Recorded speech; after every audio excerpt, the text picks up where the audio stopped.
maanta waxaan halkan hambalyo uga dirayaa munaasabadda Ciid al-Fidriga awgeed dhammaan shucuubta islaamku meel kasta joogtaba gaar ahaan shucuubta reer Soomaaliland waxaan si gaar ah halkan salaan uga dirayaa bahda saxaafadda reer Soomaaliland oo runtii maalmaha farxadaha iyaga ay hawl dheeraadi runtii u taalo oo iyagu aan fasax gelin iyagoo markooda horeba aan fasax gelin runtii munaasabadda ciidda awgeed waxaan leeyahay bahda saxaafadda sanadkiisa ilaahay idinku gaarsiiyo farxad iyo rayn maadaama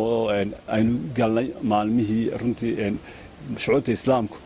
farxadda ay u soo banaan bixi jireen oo runtii taa iska daa inay guriyooda ka soo baxaan xataa intay masaajidada ka soo baxaan loogu talagalay in dhammaantood ay banka soo istaagaan runtii ilaahay weyneeyaan ilaahay baryaan iyaga oo runtii ka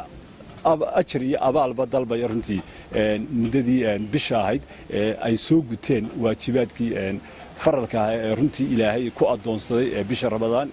بركة سرنتي إنه إلهي إنه نستحي إلهي بشة رمضان سوى ناكسن إنه جسور دمية رنتي ما أنتنا إنه قال إنه مناسبة هي فرحة كدم بي عيدة ومدة المسلمين بشة رمضان رنتي كدب runtii ku xusaysay in cibaadadu mar walba sii taagan tahay dhammaan waxaan leeyahay bahda saxaafadda inta taageertaba waxaan idinku hambalyeynaa munaasabadda Ciid al-Fidriga aynu galnay inaga oo maalmaha soo socda runtii munaasabadahaas runtii weyneyn doona shaqadii aynu bulshada waynay adeegaynu bulshada waynayna runtii halkii ka sii bilaabin doona waxaan runtii doonayaa inaan intaasi raaciyo bishan ama munaasabadan waxay ku soo beegantay iyada oo wariye ka tirsan wariyaasha reer Soomaaliland uu ku xidhan yahay dalka Itoobiya runtii bisha Ramadaan hawshaasi culayskeeday nagu lahayd bahda saxaafadda hawl culus baanu ka galay runtii dadaalkii ilaa hadda waa la wadaa laakiin waxaad moodaa runtii wariye Mukhtaar Nuux in uu wali ku xidhan yahay uu ku jiro gacanta maamulkii xidhan runtii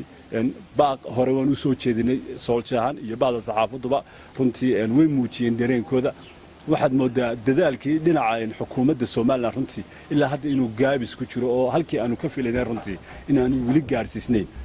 xukuumadda Soomaaliland iyada mas'uulka suxufiyiinta iyo ummadda reer Soomaalilandba in ay culays saarto ayaanu jeclayn in sidii Mukhtaar xoriyadiisa u soo heli lahaa dib ugu soo noqon lahaa runtii way jiraan dhaqdhaqaaqyo kala duwan oo meelo badan ka socda runtii waxaad moodaa xataa gaabiska xagga xukuumadda in kuwa laftooda ay ku keeneen wiiqitaan oo runtii cidihii aanu la xidhiidhnay culayska inay noo saaraan doonayay dawladda Itoobiya runtii markay arkeen dawladda Soomaaliland runtii in iyadoo arrintaasi tunka u ridatay annaga hawsha galayna runtii inay dib u istaageen mana jirto ilaa hadda dhaqdhaqaaq xooggan oo ah ka aanu filaynay xukuumadda Soomaaliland ku kacday marka waxaan jecelahay xukuumadda Soomaaliland oo ku boorinaynaa maadaama xukuumadda tahay maadaama iyadu muwaadiniinta mas'uul ka tahay runtii in wariye Mukhtaar sidii xoriyadiisa u soo heli lahaa ay ku dadaasho oo ay fadhiga ka kacdo runtii oo ay wax badan u qabato bahda saxaafaddu runtii qaranimada Soomaaliland tir dhaxaad buu tahay maadaama tir dhaxaad u tahayna runtii in muhiimadooda la siiyo ayaa muhiima dastuurka Soomaaliland iyo xeerka saxaafaddu uu damaanad qaaday mas'uuliyiinta xukuumaddan wuxuu ku waajibiyay runtii inay taageeraan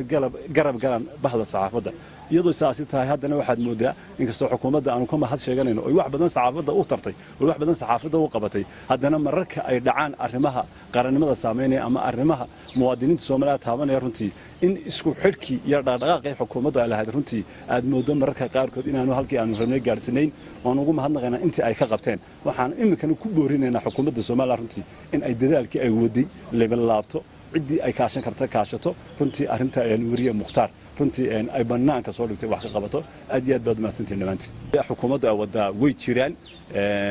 oo saako u dambeysay wasaaradda arrimaha dibadda qoraal bay sameysay u qortay safaaradda Soomaaliland ee dalka Itoobiya si arrintaasi ay u gaarsiiso dawladda federaalka runtii waxay ahayd in waqti hore arrintaasi ay dhacdo laakiin haddana maadaama oo hawlo badan ay iska jiraan runtii way qaaday arrintaasi waxaan doonayaa un baaqaygeena uu yahay in tallaabada ay sii xoojiso runtii oo ay ka madha dhaliso ilaa inta wariye Mukhtaar xoriyadiisa dib u heli doona Ilaahay